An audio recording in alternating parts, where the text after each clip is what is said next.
I want to show you something, and you can shoot me down and do what you want, okay? I want to show you because this is the proof. Right, so this is my number 3, Stanley number 3 scrub plate. Look, it says scrub and it says scrub on there, okay? And I want to explain something to you. You think all this metal is hard. You think all this metal is hard.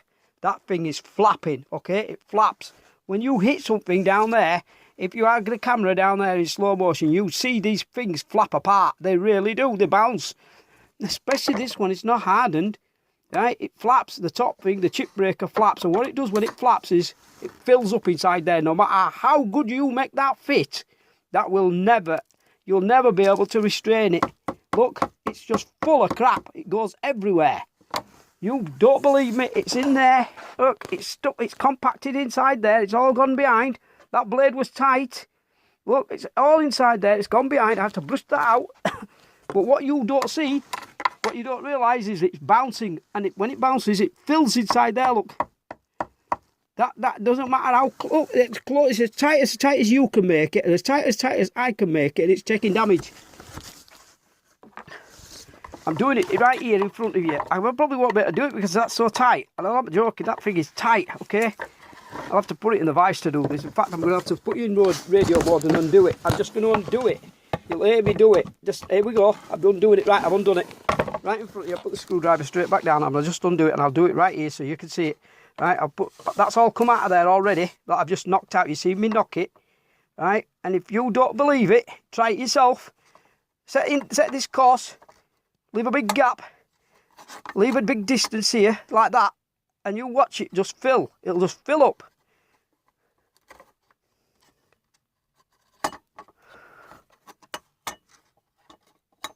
Fills up inside there. Look, it's just all this has just come out of there. All of that's just come out of there. And those pieces, that look at the thickness of them. They've gone through that. It's because it's bouncing. It's bouncing up and down. Yeah, it's taking damage. All of this has got damaged. I flat it and then it takes damage. Especially on the scrub, it really takes the damage. Look, it's gone right underneath and it's welded itself. The wood is stuck to the surface. All the resins, and there's a chip there. There's a chip formed there. But that's in good condition, but it's actually wore it away. This is my scrub. I don't do anything with it. All I do is I set that back. This is what I do. I set that back like that, okay? It's about that distance, 2 mil, 3 mil. I set it back and I stick it out.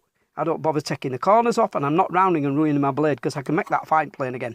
I'm not messing with it. All I do is I just pull it back a little bit and keep a gap in there. I generate a bit of a gap while I'm moving that frog back a little bit. It's actually just back a tiny bit off the edge. You hear it? It's just pushed back a tiny little bit, and that's all. I don't want to push too far because then what happens is the blade will start to hit this surface down here, and it's going to, when you clamp it, it's going to bend it. Yeah, and you don't want to bend it. What you must do is tighten it. Check these screws. As soon as you strip it, check those screws and make sure they are rock tight. Yeah, because all of this is bouncing. It's different steels. And in slow motion, it's all moving, every part of it. You cannot hold this thing tight. It wants to come undone. All it wants to do, this is not a tight fit. Yeah, them screws, they're taking shock. The shock load's going right through. It's coming off the mouth, it's going right through and up. Right? And what it does is it hits every one of these components and loosens them up. It just makes everything loose. And this is what happens when you're playing. You're playing away, all of a sudden it'll just go tight. That you'll get a bigger cut come on. And that bigger cut is because everything's just moved. And it's basically what it's done is that everything's come loose. It just all comes loose. This is my observation. I've got 3 of them. They all do it. And I've got hundreds of them, and they all do it.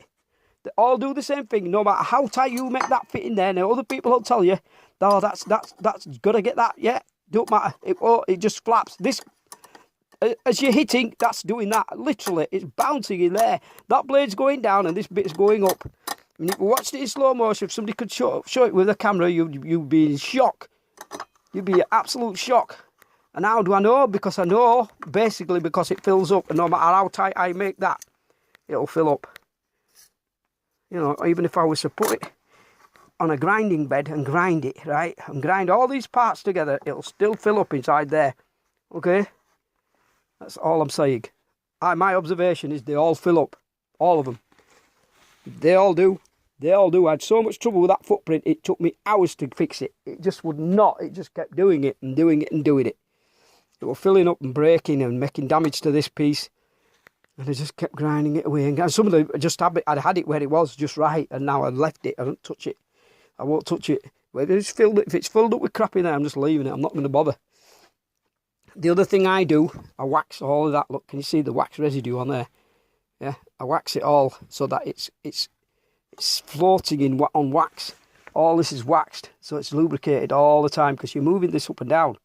Yeah, you can't just let that dry. You can't leave it dry on there. You need to give it some lubricant. Wet lubricant's awful. It just crushes itself out. But if you put wax on, it won't come out. It's all waxed is that surface. It's all got wax on it.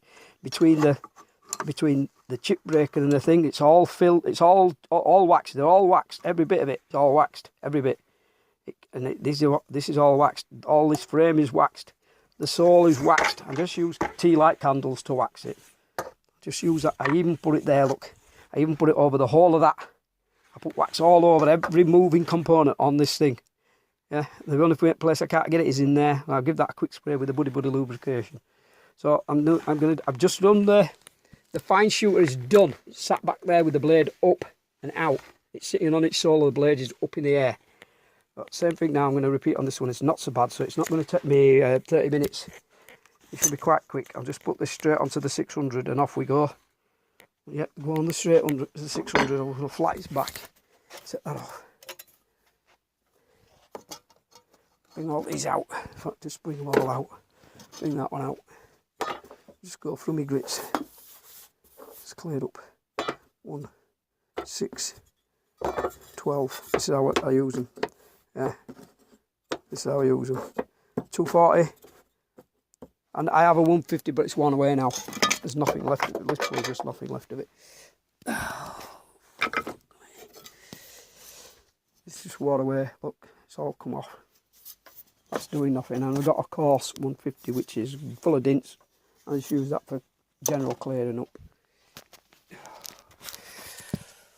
So I go.